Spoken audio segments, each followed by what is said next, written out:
Во една тврдина од 13-тиот век албански и руски актери се обидуваат филмски да го реконструираат малку познатото, но вознемирувачко поглавие од нивната заедничка историја. Ова историска драма е прва заедничка копродукција меѓу двете држави во изминативе 70 години. Работниот наслов за љубовната приказна е Гирокастро, град на југот на Албанија каде што се одвива приказната. Тоа ќе биде првиот долгометражен филм што ќе истражува трагичната судбина на мешаните парови прогонувани од комунистичкиот режим во Тирана.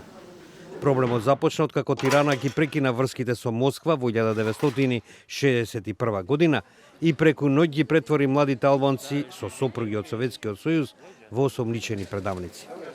Ликовите кои ме интересираат се заборавени или малку познати жртви на комунизмот.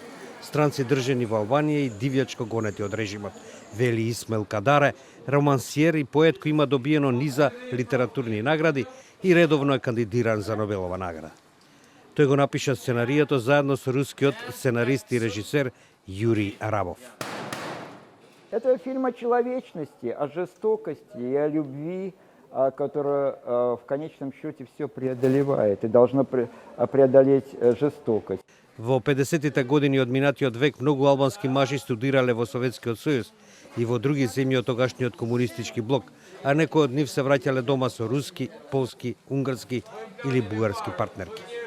Полина Гришина, руска актерка која игра главната улога, вели: Когда я прочитала этот сценарий, прежде всего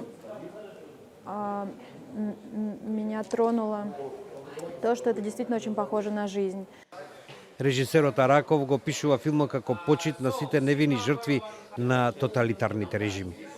Снимањето заврши, но ова дело веќе роди нова љубовна приказна меѓу Полина Гришина, која игра Катија, и Бесмир Битраку, албански актер кој го глуми незиниот сопруг. Ние сме нашата историја, вели со насмевка Битраку, популарен актер во Албанија.